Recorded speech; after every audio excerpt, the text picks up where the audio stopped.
길거리에서 잠을 자는 노숙자부터 아이들 교육비 때문에 고민하는 가정까지 돈이 없어서 생기는 문제들이 너무나 많죠.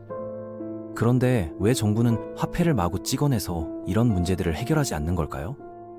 세상에서 가장 간단해 보이는 질문 하나가 수많은 정부를 파멸로 이끌었습니다. 돈이 부족하면 더 많이 찍으면 되는 거 아닙니까? 이 질문에 숨겨진 무서운 진실을 파헤쳐 보겠습니다. 실제로는 이렇게 단순한 해결책이 얼마나 치명적인 재앙을 불러오는지 역사가 증명하고 있습니다. 수많은 국가들이 이 달콤한 유혹에 빠져 결국 경제적 파탄을 맞았거든요. 매일 아침 커피숍에서 아메리카노 한 잔에 4,000원을 내고 있다고 생각해보세요. 어느 날 갑자기 그 가격이 8,000원이 됐고 일주일 뒤에는 16,000원이 됐다면 어떻겠습니까? 더 놀라운 것은 한 달 뒤에는 32만 원이 되고 두 달 뒤에는 640만 원이 되는 상황이 실제로 일어났다는 사실입니다. 이게 바로 돈을 함부로 찍어냈을 때 벌어지는 일이죠. 경제학자들이 말하는 인플레이션이라는 현상을 쉽게 설명해 드리겠습니다. 동네 치킨집을 운영한다고 상상해 보세요. 매일 치킨 100마리를 만들어 판매하는데 항상 손님들이 딱 100마리를 사갑니다. 그런데 어느 날부터 손님들 주머니에 돈이 2배로 늘어났어요. 그럼 손님들은 치킨을 200마리 사고 싶어 하겠죠? 문제는 여전히 치킨은 100마리밖에 없다는 겁니다. 치킨집 사장 입장에서는 어떻겠습니까? 손님들이 더 많은 돈을 가지고 있으니까 가격을 올려도 살 거라고 생각하겠죠. 2만 원이던 치킨을 4만 원으로 올려도 손님들은 여전히 100마리를 사갑니다. 결국 손님들은 돈이 2배가 됐지만 여전히 치킨 한 마리밖에 못 사는 거예요. 이게 바로 인플레이션의 핵심 메커니즘입니다. 돈만 늘어났지 실제 물건의 양은 그대로라는 것이죠. 그런데 여기서 끝이 아닙니다. 치킨집에서 더 많은 치킨을 만들려면 닭고기와 밀가루, 기름 같은 재료들이 더 필요하죠.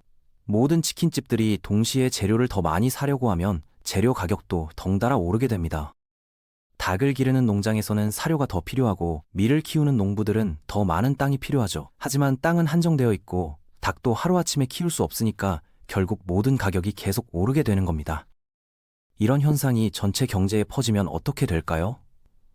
빵집도, 옷가게도, 주유소도 모든 곳에서 가격이 오르기 시작합니다. 사람들은 더 많은 돈을 가지고 있지만 살 수 있는 물건의 양은 예전과 똑같아요. 오히려 가격이 계속 오를 거라는 불안감 때문에 사람들이 물건을 미리미리 사재기하려고 하면서 상황은 더욱 악화되죠. 공급은 한정되어 있는데 수요만 폭증하니까 가격이 더 빠르게 치솟게 됩니다. 정말 무서운 것은 이런 일이 한번 시작되면 멈추기가 정말 어렵다는 겁니다. 가격이 오르면 사람들은 월급을 더 받아야 한다고 요구하고 회사들은 인건비가 올라가니까 제품 가격을 더 올려야 하죠. 이런 악순환이 계속 반복되면서 결국 경제 전체가 통제 불능 상태가 되는 겁니다. 정부가 이제 그만 물가를 안정시켜라 라고 명령한다고 해서 바로 멈출 수 있는 것도 아니거든요. 인플레이션의 무서운 점은 또 있습니다. 바로 사회적 약자들을 더욱 어렵게 만든다는 것이에요. 부자들은 주식이나 부동산 같은 자산을 가지고 있어서 인플레이션이 와도 자산 가치가 함께 오르죠. 하지만 월급만으로 살아가는 일반 시민들은 어떨까요? 물가는 빠르게 오르는데 월급은 그만큼 빨리 오르지 않아요. 특히 연금으로 살아가는 노인분들은 더욱 힘들어지죠. 고정된 연금액으로는 점점 더 적은 것들만 살 수 있게 되거든요. 역사상 가장 충격적인 사례를 살펴보겠습니다. 1920년대 독일의 상황은 정말 상상을 초월했습니다. 1차 대전에서 패배한 독일은 천문학적인 전쟁 배상금을 지불해야 했어요. 나라 곳곳이 폭격으로 파괴됐고 공장들도 멈춰 섰죠. 정부는 돈이 없으니까 화폐를 마구 찍어내기 시작했습니다. 처음에는 이렇게라도 해서 경제를 다시 살려보자는 생각이었을 거예요. 결과는 참혹했습니다. 1922년 1월에 달걀 한 개가 210마르크였는데 1년 뒤인 1923년 1월에는 4,000마르크가 됐어요. 그리고 그해 11월에는 무려 800억 마르크까지 치솟았습니다. 사람들은 빵 한 덩어리를 사려고 돈을 수레에 가득 담고 다녀야 했죠. 어떤 사람들은 큰 가방에 지폐를 가득 채워서 장 보러 다녔어요. 아이들이 길거리에서 돈다발로 축구를 하는 광경까지 목격됐습니다. 더 기가 막힌 건 돈이 너무 빨리 가치가 떨어져서 사람들이 월급을 받으면 곧바로 가게로 뛰어가서 물건을 사야 했다는 겁니다. 하루만 늦어도 같은 돈으로 절반밖에 살 수 없었거든요. 어떤 사람들은 화폐 대신 담배나 설탕을 돈처럼 사용하기 시작했어요. 적어도 담배는 피울 수 있고 설탕은 먹을 수 있으니까 종이돈보다는 낫다고 생각했던 거죠. 물물 교환이 다시 나타나기 시작했어요. 이 시기에 많은 독일 국민들이 평생 모은 저축을 하루아침에 잃었습니다. 은행에 하나만 마르크를 저축해뒀던 사람이 몇 달 뒤에 그 돈으로 사탕 한 개도 사기 어려워진 상황이었어요. 이런 사회적 혼란이 결국 극단적인 정치 세력의 등장으로 이어졌다는 건 우리가 잘 아는 역사적 사실입니다.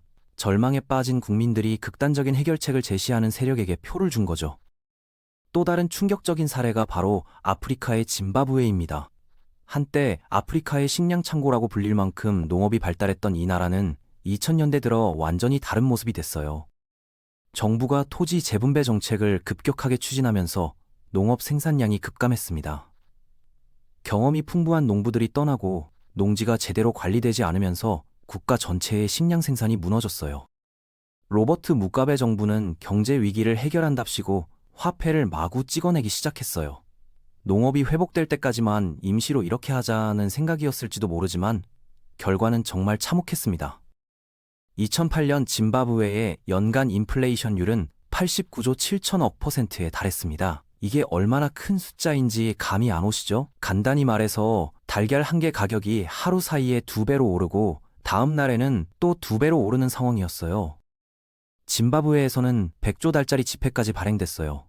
100조라는 숫자를 보면 엄청나게 부자가 된 기분이 들 것 같지만 그런데 이 엄청난 액수의 지폐로도 빵 한 덩어리를 사기 어려웠습니다. 사람들은 은행에서 돈을 인출할 때 큰 자루를 들고 가야 했어요. ATM 기계도 지폐를 너무 많이 뽑아줘야 해서 자주 고장이 났죠. 어떤 사람들은 돈을 세는 것보다 무게로 다는 게 더 빠르다고 했을 정도였습니다. 사람들은 결국 짐바브웨 달러 사용을 포기하고 미국 달러나 남아프리카 공화국 랜드를 사용하기 시작했죠. 자국 화폐가 완전히 신뢰를 잃어버린 겁니다. 정부에서 발행한 화폐를 국민들이 거부한 상황이었어요. 석유 가격이 높았던 2000년대 초반, 베네수엘라 정부는 석유 수익으로 국민들에게 엄청난 보조금을 지급했어요. 휘발유는 물보다 싸고 식료품들도 거의 공짜나 다름없었죠. 국민들은 정말 행복해했어요. 하지만 정부는 실수를 하나 했습니다. 석유에만 너무 의존하고 다른 산업은 발전시키지 않은 거예요. 농업도 제조업도 모두 뒷전이었죠. 석유만 있으면 뭐든 샀으면 되지 않나? 라고 생각했던 것 같아요. 문제는 2014년부터 국제 석유 가격이 폭락하기 시작했다는 겁니다. 정부 수입이 급격히 줄어들었지만 국민들에게 주던 보조금을 갑자기 끊을 수는 없었어요. 그러면 국민들이 거리로 나올 테니까요. 결국 베네수엘라 정부도 화폐를 찍어내는 길을 선택했습니다. 석유값이 다시 오를 때까지만 버텨보자는 생각이었을 거예요. 하지만 한번 시작된 인플레이션은 멈추기가 어려웠어요. 2016년부터 베네수엘라의 인플레이션은 걷잡을 수 없이 치솟기 시작했어요. 2018년에는 연간 인플레이션율이 100만 %를 넘어섰습니다. 슈퍼마켓에서 장을 보려면 큰 가방 가득 지폐를 들고 가야 했어요. 어떤 사람들은 돈을 세는 것보다 무게로 다는 게 더 빠르다고 했을 정도였어요. 계산대에서 지폐를 하나하나 세는 것보다 저울에 올려놓고 무게로 계산하는 게 시간도 절약되고 정확했다는 거죠. 베네수엘라 사람들은 자국 화폐를 길거리에 버리기 시작했습니다. 지폐로 종이학을 접어서 관광객들에게 파는 것이 그 지폐의 액면가보다 더 비싸게 팔릴 정도였으니까요. 돈이 종이보다 못한 상황이 된 거예요. 많은 베네수엘라 국민들이 생존을 위해 이웃 국가들로 떠나야 했고, 이는 남미 전체의 난민 위기로 이어졌습니다. 한때 남미에서 가장 부유했던 나라 중 하나가 이런 상황이 될 줄 누가 상상했겠어요? 이런 극단적인 사례들을 보면 한 가지 공통점을 발견할 수 있습니다. 모두 정부가 근본적인 경제 문제를 해결하지 않고 화폐 발행이라는 손쉬운 방법에 의존했다는 것이죠. 독일은 전쟁 배상금과 경제 재건, 짐바브웨는 농업 생산성 붕괴, 베네수엘라는 석유 의존 경제의 한계라는 근본 문제가 있었어요. 이런 문제들을 해결하는 것은 시간과 노력이 많이 필요한 일이죠. 하지만 정치인들에게는 화폐 발행이 훨씬 매력적으로 보였을 거예요. 당장 효과가 나타나고 국민들도 처음에는 좋아하니까요. 우리 정부가 경제를 살렸다는 평가도 받을 수 있고 말이에요. 그렇다면 혹시 정부가 국민들에게는 돈을 나눠주지 말고 오직 외국 빚을 갚는 용도로만 화폐를 발행하면 어떨까요? 아무도 모르게 조용히 인쇄해서 외국에만 주면 국내 물가에는 영향이 없을까요? 이것도 통하지 않는 방법입니다. 외국 채권자들은 바보가 아니거든요. 한 나라가 화폐 발행량을 늘리면 경제 지표를 통해 금세 알아차립니다. 중앙은행의 통계나 정부 예산 자료를 보면 다 나오거든요. 외국 투자자들과 채권자들은 그 나라 화폐의 가치가 떨어질 거라고 예상하고 더 이상 그 화폐를 받으려 하지 않아요. 이 돈은 곧 휴지 조각이 될 텐데 왜 받겠습니까? 라고 생각하는 거죠. 그러면 그 나라는 빚을 갚기 위해 더 많은 자국 화폐를 내놔야 하고 이는 악순환으로 이어집니다. 결국 그 나라는 더욱 어려운 상황에 처하게 되는 거예요. 실제로는 국제 금융시장에서 신뢰를 잃는 것이 훨씬 더 치명적일 수 있어요. 다른 나라들이 저 나라는 믿을 수 없다고 판단하면 무역도 어려워지고 투자도 끊기게 됩니다. 경제가 더욱 고립되면서 상황은 악화되기만 하죠. 외국에서 필요한 물건들을 사오기도 어려워지고 기술이나 자본을 들여오는 것도 힘들어집니다. 결국 국내 경제가 더욱 침체되는 악순환에 빠지게 되는 거예요. 그럼 도대체 올바른 해결책은 무엇일까요? 답은 생산량을 늘리는 것에 있습니다.